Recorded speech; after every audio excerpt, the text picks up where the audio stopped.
আসসালামু আলাইকুম শিক্ষার্থীরা, আশা করি তোমরা সবাই ভালো আছো। আজকে আমরা নবম ও দশম শ্রেণীর বিজ্ঞান বিষয়ের সপ্তম অধ্যায় অম্ল ক্ষারক ও লবণের ব্যবহার নিয়ে আলোচনা করব। প্রথমে আমরা দেখি অ্যাসিডের ব্যবহার। অ্যাসিড হলো ওই সকল রাসায়নিক পদার্থ যার মধ্যে এক বা একাধিক হাইড্রোজেন পরমাণু থাকে এবং যারা H+ আয়ন উৎপন্ন করে। আমরা অষ্টম শ্রেণীতে জৈব অ্যাসিড এবং অজৈব অ্যাসিড নিয়ে পড়েছি। এই সকল অ্যাসিডগুলো যখন পানিতে দেওয়া হয় তখন তারা H+ আয়ন উৎপন্ন করে, যাকে আমরা প্রোটন বলে থাকি। এই জৈব অ্যাসিডের যে অণুগুলো পানিতে বেশি পরিমাণে প্রোটন উৎপন্ন করে তখন তাদেরকে আমরা সবল অ্যাসিড বলে থাকি। আর যে অজৈব অ্যাসিড আছে যেগুলো পানিতে দেওয়া হয়, দেওয়ার পরে তারা কম পরিমাণে H+ আয়ন উৎপন্ন করে তখন তাদেরকে আমরা বলি দুর্বল অ্যাসিড। কিছু সবল অ্যাসিড এবং দুর্বল অ্যাসিডের নাম দেখি আমরা। দুর্বল অ্যাসিড অ্যাসিডিক অ্যাসিড CH3CH, সবল অ্যাসিড সালফিউরিক অ্যাসিড H2SO4, দুর্বল অ্যাসিড সাইট্রিক অ্যাসিড C6H8O7, সবল অ্যাসিড HNO3 নাইট্রিক অ্যাসিড, দুর্বল অ্যাসিড অক্সালিক অ্যাসিড HCCH, সবল অ্যাসিড হাইড্রোক্লোরিক অ্যাসিড HCl। আমরা অবশ্যই দুর্বল অ্যাসিড এবং সবল অ্যাসিড যে কোনো অ্যাসিডের নাম আমরা যখন পড়ব অবশ্যই সাথে সাথে সংকেতগুলো পড়ে নিব। এক্ষেত্রে দেখা যায় যখন সালফিউরিক অ্যাসিড যখন পানিতে দাও, এক্ষেত্রে এর সবগুলো অণু হাইড্রোজেন H+ আয়নে পরিণত হয়, এর জন্য সেটা সবল অ্যাসিড। আবার তুমি যদি অ্যাসিডিক অ্যাসিড পানিতে দাও সেক্ষেত্রে দেখবে যে কম পরিমাণে H+ আয়ন উৎপন্ন হচ্ছে, এই জন্য তাকে দুর্বল অ্যাসিড বলা হয়। এক্ষেত্রে আমরা অ্যাসিডের কিছু ব্যবহার দেখি। হিস্টামিন, তোমরা বলতা বা বিচ্ছুর নাম শুনে থাকবে। বলতা বা বিচ্ছুর হুলে ক্ষারক জাতীয় এক ধরনের পদার্থ থাকে যাকে হিস্টামিন বলা হয়। এই ক্ষারক জাতীয় পদার্থ নিষ্ক্রিয় করার জন্য আমরা এক ধরনের মলম ব্যবহার করে থাকি। এই জাতীয় মলমে অ্যাসিড থাকে, যার ফলে অ্যাসিড এবং ক্ষারকের বিক্রিয়ায় আমাদের জ্বালা পড়া বন্ধ হয় বা প্রশমিত হয়। এরপর দেখো হাইড্রোক্লোরিক অ্যাসিড। আমাদের পাকস্থলীতে হজমের জন্য হাইড্রোক্লোরিক অ্যাসিড লাগে। এই হাইড্রোক্লোরিক অ্যাসিড পাকস্থলীতে যখন কম বেশি হয় তখন আমাদের হজমে সমস্যা হয়। এরপর দেখো ভিটামিন সি বা অ্যাসকর্বিক অ্যাসিড। ভিটামিন সি বা অ্যাসকর্বিক অ্যাসিড আম, পেয়ারা, আমলকি, লেবু, কমলা এগুলি থেকে আমরা ভিটামিন সি পেয়ে থাকি। এগুলির মধ্যে জৈব অ্যাসিড থাকে যা আমাদের শরীরের জন্য খুবই উপকারী। ল্যাকটিক অ্যাসিড, আমরা বিভিন্ন ধরনের খাদ্য গ্রহণ করে থাকি যার ফলে আমাদের খাদ্য হজমের সহায়তা হয়ে থাকে। যেমন অতিরিক্ত চর্বিযুক্ত খাবার আমরা যখন খেয়ে থাকি আমাদের হজমে সাহায্য করার জন্য আমরা অনেক সময় বোরহানির দই বা কোমল পানীয় খেয়ে থাকি যার মধ্যে অ্যাসিড থাকে যা আমাদের হজমে সাহায্য করে। বেকিং সোডা, যেটা আমাদের পাউরুটি ফোলাতে সাহায্য করে, বিস্কুট তৈরিতে সাহায্য করে। এই বেকিং সোডা যখন ব্যবহার করা হয় তখন কার্বন ডাইঅক্সাইড উৎপন্ন হয় যা আমাদের কেক, বিস্কুট, পাউরুটি ফোলাতে সাহায্য করে। এরপরে আসো আমরা দেখি টয়লেট পরিষ্কারক। টয়লেট পরিষ্কারক হিসাবে আমরা শক্তিশালী অ্যাসিড ব্যবহার করে থাকি hydrochloric acid, sulphuric acid, nitric acid. এরপরে আসো সালফিউরিক অ্যাসিডের ব্যবহার। আইপিএস চালানোর ক্ষেত্রে গাড়ির ব্যাটারিতে আমরা সালফিউরিক অ্যাসিড ব্যবহার করে থাকি। এছাড়া আমরা সার হিসেবেও অ্যাসিড ব্যবহার করে থাকি। সার হিসেবে দেখো অ্যামোনিয়াম সালফেট নামে যে সার আছে সেটা সালফিউরিক অ্যাসিড থেকে পাওয়া যায়। অ্যামোনিয়াম নাইট্রেট যে সার আছে সেটা নাইট্রিক অ্যাসিড থেকে পাওয়া যায়। অ্যামোনিয়াম ফসফেট সেটা ফসফরিক অ্যাসিড থেকে পাওয়া যায়। Ammonium sulphate NH4 2SO4, ammonium nitrate NH4NO3, ammonium phosphate NH4 3PO4। অবশ্যই আমরা সংকেতগুলো মুখস্থ করব। এরপরে আমরা আসো দেখি অ্যাসিডের কিছু। এতক্ষণ আমরা দেখলাম অ্যাসিডের ব্যবহার, উপকারী ব্যবহার কিছু আমরা দেখলাম। এখন দেখো অ্যাসিডের অপব্যবহার। অ্যাসিডের অপব্যবহার ক্ষেত্রে আমরা দেখি যে অনেক সময় অ্যাসিড নিক্ষেপ করার ফলে সম্পূর্ণ শরীর ঝলসে যায় বা চেহারা যখন নিক্ষেপ করা হয় চেহারা বিকৃত হয়ে যায়, যা নিয়ে মানুষ জনসম্মুখে আসতে চায় না। এক্ষেত্রে অনেকে আত্মহত্যার পথও বেছে নেয়। তো অ্যাসিড ছোড়ার শাস্তি, বাংলাদেশ নারী ও শিশু নির্যাতন আইন 1995 অনুযায়ী অ্যাসিড ছোড়ার শাস্তি যাবজ্জীবন কারাদণ্ড থেকে মৃত্যু দণ্ড পর্যন্ত হতে পারে। তাহলে আমরা দেখলাম যে অ্যাসিড ছুড়ল সে কিন্তু রক্ষা পেল না, অর্থাৎ এ ধরনের অপরাধ থেকে আমাদের অবশ্যই দূরে থাকতে হবে। পাকস্থলী, এরপর আমরা দেখি পাকস্থলীতে অ্যাসিডের কারণ ও তার প্রতিকার। পাকস্থলীতে অ্যাসিডের কারণ প্রতিকার হচ্ছে, পাকস্থলীতে আমাদের অ্যাসিড খাদ্য হজমের জন্য আমাদের হাইড্রোক্লোরিক অ্যাসিড প্রয়োজন এবং সেটি পাকস্থলীতে নিজে থেকেই তৈরি হয়। এখন প্রশ্ন হলো পাকস্থলীতে কি কি কারণে অ্যাসিড তৈরি হয়। পাকস্থলীতে বিভিন্ন কারণে অ্যাসিড তৈরি হয়। প্রথমত আমরা যখন খালি পেটে চা, কফি, ফলের রস এগুলি খাই, এগুলি থেকে আমাদের অ্যাসিড তৈরি হয়, কারণ এগুলিতে অ্যাসিড থাকে। এগুলি যে বেশি পরিমাণে যখন আমরা পান করি, খেয়ে ফেলি, তখন আমাদের পাকস্থলীতে অ্যাসিডের পরিমাণ বেড়ে যায়। এছাড়া বেশি ভাজা, তেলে ভাজা বা তেলযুক্ত খাবার, চর্বিযুক্ত খাবার আমরা যখন খাই, তখন পাকস্থলীতে অ্যাসিডের পরিমাণ বেড়ে যায়। এছাড়া আমাদের অনেক প্রিয় চকলেট যেটা আমরা খাই, অতিরিক্ত মশলা খাবার যখন খাই, তখন আমাদের অ্যাসিডিটি তৈরি হয় পাকস্থলীতে। অথবা নিয়মিত আমরা সময় মতো না ঘুমাই, যদি নিয়মিত খাওয়া দাওয়া না করি, অতিরিক্ত দুশ্চিন্তা, এগুলি থেকেও আমাদের অ্যাসিডিটি তৈরি হয়। এই প্রতিকার করতে হলে অবশ্যই প্রতিকার আছে। যেগুলি খাবার খেলে, খালি পেটে খেলে আমাদের অ্যাসিডিটি তৈরি হয়, সেগুলি আমরা ভরা পেটে খাওয়ার চেষ্টা করব, অর্থাৎ খাওয়ার পরে খাবো। এছাড়া আমরা বেশি করে শাকসবজি, লাল শাক, পুঁই শাক, সিম, ডাল, মাখন এই জাতীয় খাবার যদি আমরা খাই, তাহলে আমাদের অ্যাসিডিটি কমাতে সাহায্য করবে। এরপরে আমরা জানবো কোনটা অ্যাসিড কোনটা ক্ষার, সেটা আইডেন্টিফাই করার জন্য আমাদের একটা স্কেল আছে বা নির্দেশক আছে, যেটা নিয়ে আমরা আলোচনা করব এখন। এক্ষেত্রে আমরা দেখি পিএইচ কি। পিএইচ এর সূত্রটা হচ্ছে -log-H+, অর্থাৎ H+ আয়নের ঋণাত্মক লগারিদমকে পিএইচ বলা হয়। পিএইচ কি? আমরা যদি সূত্রটা ধরি -log-H+, H+ আয়নের ঋণাত্মক লগারিদমকে পিএইচ বলা হয়। পিএইচ এর স্কেলকে 3টি ভাগে ভাগ করা হয়েছে। পিএইচ এর স্কেলকে 3টি ভাগে ভাগ করা হয়, 0, 0, 7, 14। কোনো কিছুর মান যদি, অর্থাৎ পিএইচ স্কেলের মান, বিভিন্ন মান দেওয়া হলো, কোনো কিছুর মান যদি 0 থেকে 7 এর মধ্যে থাকে, তবে সেটা হবে অ্যাসিড। আবার কোনো কিছুর মান যদি 7 থাকে, সেটা হবে নিরপেক্ষ।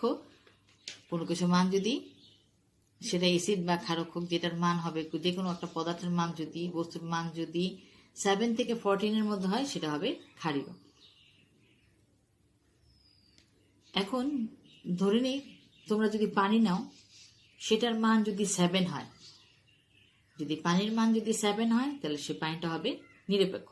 এখন পানির মধ্যে যদি কোনো কিছু পরিমাণে অ্যাসিড যুক্ত করা হয়, অর্থাৎ এর ফলে স্কেল দিয়ে মাপার পরে নির্দেশক দিয়ে মাপার পরে দেখা যাবে যে এটার মান 7 এর নিচে নেমে গেছে, তাহলে আমরা বুঝে নিব যে এর মধ্যে অ্যাসিড আছে।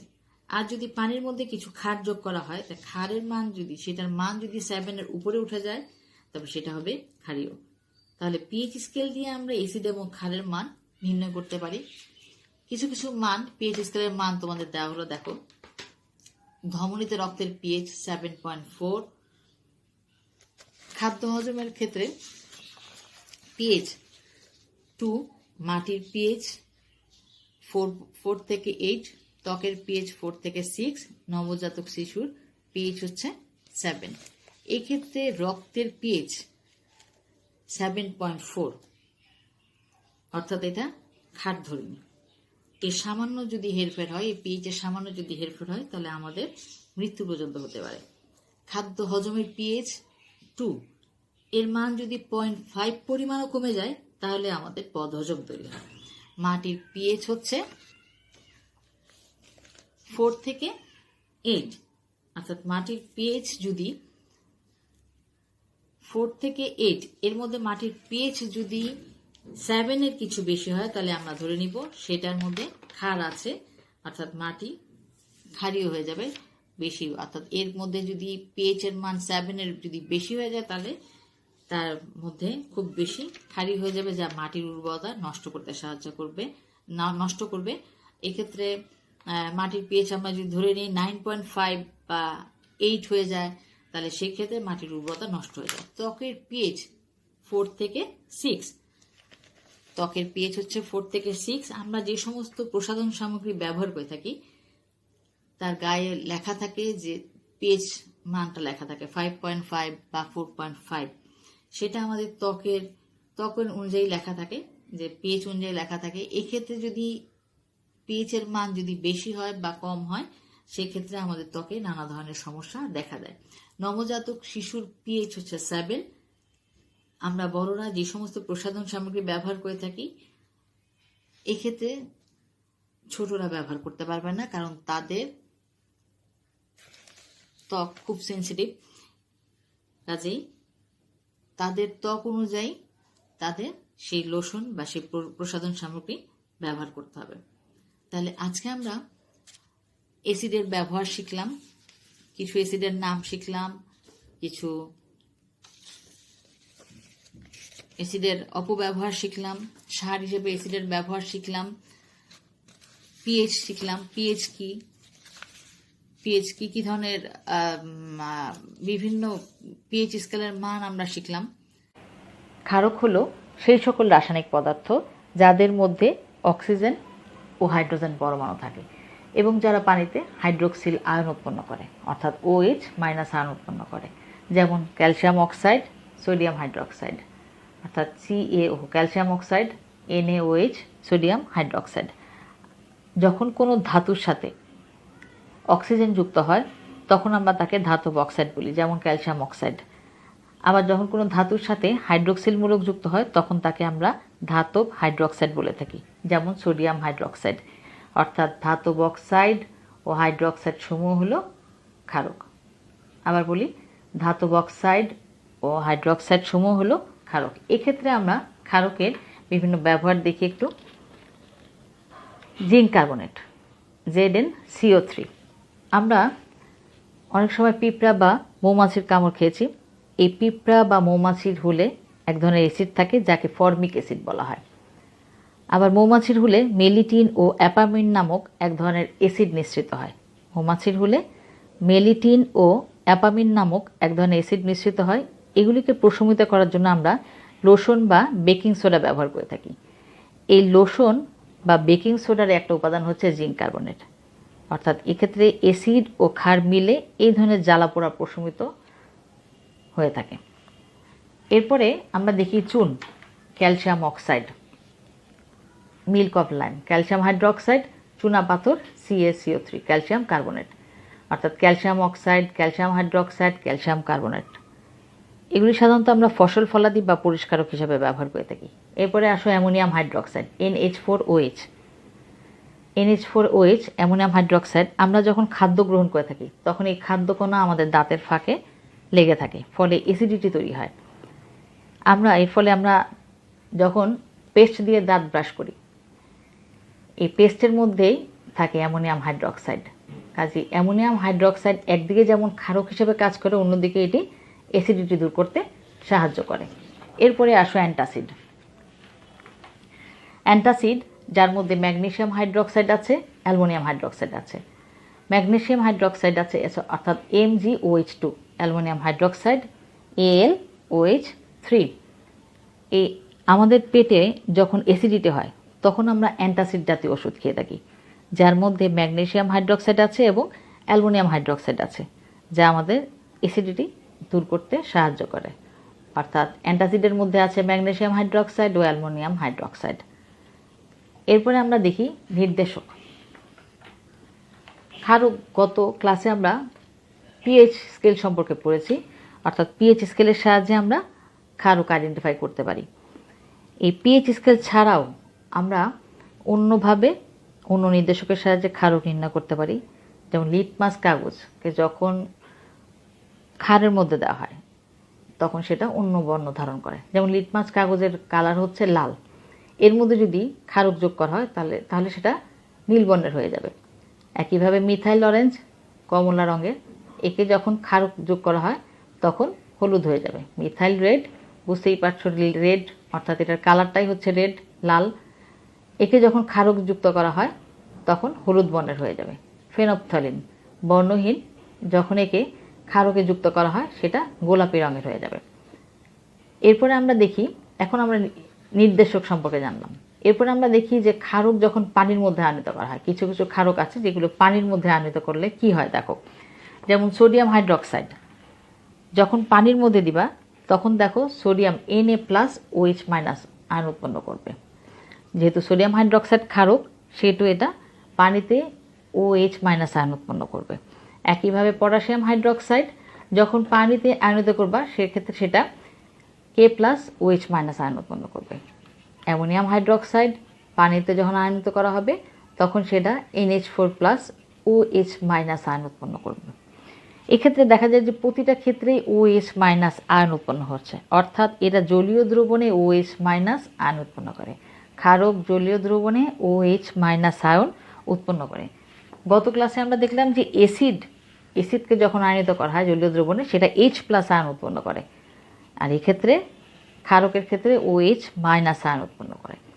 এরপরে আমরা দেখি প্রশমন বিক্রিয়া। অ্যাসিড ও ক্ষারকের যে বিক্রিয়া লবণ ও পানি উৎপন্ন হয়, অ্যাসিড ও ক্ষারকের যে বিক্রিয়া লবণ ও পানি উৎপন্ন হয়, সেটাই হচ্ছে প্রশমন বিক্রিয়া। যেমন হাইড্রোক্লোরিক অ্যাসিড ম্যাগনেসিয়াম হাইড্রোক্সাইডের সাথে বিক্রিয়া করে ম্যাগনেসিয়াম ক্লোরাইড প্লাস পানি উৎপন্ন করে। ম্যাগনেসিয়াম ক্লোরাইড প্লাস পানি উৎপন্ন করে। ম্যাগনেসিয়াম ক্লোরাইড হচ্ছে লবণ। হাইড্রোক্লোরিক অ্যাসিড, এক্ষেত্রে দেখো ম্যাগনেসিয়াম ক্লোরাইড আমরা অষ্টম শ্রেণীতে যোজনী সম্পর্কে পড়েছি। এক্ষেত্রে ম্যাগনেসিয়াম ক্লোরাইড যখন হবে, তখন ম্যাগনেসিয়ামের যোজনী ক্লোরিনের যোজনীতে ক্লোরিনে চলে আসবে, আর ক্লোরিনের যোজনী ম্যাগনেসিয়ামে চলে আসবে। ম্যাগনেসিয়ামের যোজনী 2, ক্লোরিনে চলে গেছে, আর ক্লোরিনের 1 ম্যাগনেসিয়ামে আসছে। আমরা যখন বিক্রিয়া লিখব, অবশ্যই সমতাটা ঠিক করব, অর্থাৎ দুই পাশে সমান সংখ্যক অণু বা পরমাণু যাতে থাকে সেদিকে আমরা অবশ্যই খেয়াল করব। এক্ষেত্রে দেখো ম্যাগনেসিয়াম হাইড্রোজেন ক্লোরাইড যখন ম্যাগনেসিয়াম হাইড্রোক্সাইডের সাথে বিক্রিয়া করে ম্যাগনেসিয়াম ক্লোরাইড প্লাস পানি উৎপন্ন করে। এখানে দেখো 2টা হাইড্রোজেন আছে, এখানে 2টা হাইড্রোজেন আছে, তাহলে 4টা হাইড্রোজেন এই পাশে। তাহলে এখানেও আমাদের 4টা হাইড্রোজেন থাকতে হবে। পানির ক্ষেত্রে 2টা হাইড্রোজেন, আরও 2টা যদি দেই তাহলে সেক্ষেত্রে 4টা হয়ে যাবে। ম্যাগনেসিয়াম 1টা, এখানেও ম্যাগনেসিয়াম 1টা। ক্লোরিন এখানে 2টা, এখানেও 2টা করতে হলে সামনে একটা 2 দিতে হবে। এরপর দেখো হাইড্রোজেন ক্লোরাইড অ্যালুমিনিয়াম হাইড্রোক্সাইডের সাথে যখন বিক্রিয়া করে, সেটা অ্যালুমিনিয়াম ক্লোরাইড পানি উৎপন্ন করে। অ্যালুমিনিয়াম ক্লোরাইড অর্থাৎ লবণ ও পানি উৎপন্ন করে। এই ক্ষেত্রে অ্যালুমিনিয়াম ক্লোরিনের সাথে বিক্রিয়া করে অ্যালুমিনিয়াম ক্লোরাইড হচ্ছে, হাইড্রোজেন OH-এর সাথে মিলে পানি হচ্ছে। একইভাবে ক্যালসিয়াম অক্সাইড সালফিউরিক অ্যাসিডের সাথে বিক্রিয়া করে ক্যালসিয়াম সালফেট পানি হচ্ছে। ক্যালসিয়াম সালফেট লবণ, ক্যালসিয়াম অক্সাইডের ক্যালসিয়াম সালফিউরিক অ্যাসিডের সালফেটের সাথে মিলে ক্যালসিয়াম সালফেট হচ্ছে, আর এক্ষেত্রে হাইড্রোজেন অক্সিজেনের সাথে মিলে পানি হচ্ছে। একইভাবে ক্যালসিয়াম হাইড্রোক্সাইড সালফিউরিক অ্যাসিডের সাথে বিক্রিয়া করে ক্যালসিয়াম সালফেট পানি হচ্ছে, অর্থাৎ ক্যালসিয়াম হাইড্রোক্সাইডের ক্যালসিয়াম সালফিউরিক অ্যাসিডের সালফেটের সাথে মিলে ক্যালসিয়াম সালফেট হচ্ছে, আর হাইড্রোজেন OH-এর সাথে মিলে পানি হচ্ছে। অবশ্যই আমরা এক্ষেত্রে সমতাটা ঠিকমতো লিখবো, অর্থাৎ দুই পাশে অণু বা পরমাণুর সংখ্যা যাতে আমাদের সমান থাকে সেদিকে আমাদের খেয়াল রাখতে হবে। আর বিক্রিয়াগুলি লেখার সময় আমাদের অবশ্যই সংকেত সঠিকভাবে লিখতে হবে। সংকেতগুলি আমরা ঠিকমতো মুখস্থ করব, তারপরে আমরা এগুলি লেখার চেষ্টা করব, অবশ্যই ভালো মতো পড়ব। এরপরে আমরা দেখো, এতক্ষণ আমরা দেখলাম ক্ষারকের উপকারী দিকসমূহ, ব্যবহারিক দিক, উপকারী দিক যেগুলি দেখলাম। এখন দেখো অপকারিতা। ক্ষারকের অপকারিতা রয়েছে, আমরা সাবান বা ডিটারজেন্ট পাউডার যখন ব্যবহার করে থাকি, সেটা আমাদের হাতের ত্বকে ফোস্কা বা চামড়া উঠে যায়, অনেক সময় সাদা ছোপ ছোপ দাগও হয়ে যায়। এর কারণ হচ্ছে সাবান বা ডিটারজেন্টে ক্ষারক থাকে। এই ক্ষারক যখন আমাদের হাতের ত্বকে অ্যাসিডের সাথে মিলে যায়, তখন সেটা ত্বকে বিভিন্ন ধরনের রোগ তৈরি করে, বিভিন্ন ধরনের সমস্যা তৈরি হয়। তাহলে আজকে আমরা পড়লাম ক্ষারক কী, ক্ষারকের বিভিন্ন ব্যবহার, উপকারিতা, ক্ষারকের ব্যবহার, বিভিন্ন ক্ষারকের নাম দেখলাম। এরপরে আমরা ক্ষারকের বিভিন্ন বিক্রিয়া দেখলাম, নির্দেশক শিখলাম, যে pH স্কেল ছাড়াও বিভিন্নভাবে আমরা কিভাবে ক্ষারক নির্ণয় করতে পারি। ক্ষারককে পানির মধ্যে, কিছু ক্ষারক যে পানির মধ্যে কিভাবে আয়নিত হয়, কী উৎপন্ন করে, সেটাও আমরা শিখলাম। ক্ষারকের অপকারিতা সম্পর্কে জানলাম। তাহলে আজকে যা পড়লাম, আশা করি শিক্ষার্থীরা তোমরা সবাই বুঝতে পেরেছো। বাসায় ঠিকমতো পড়াশোনা করবে, প্রত্যেকটা বিক্রিয়া ভালো মতো বুঝে পড়বে, লেখার চেষ্টা করবে। আজকে এই পর্যন্তই। ভালো থাকো। আল্লাহ হাফেজ।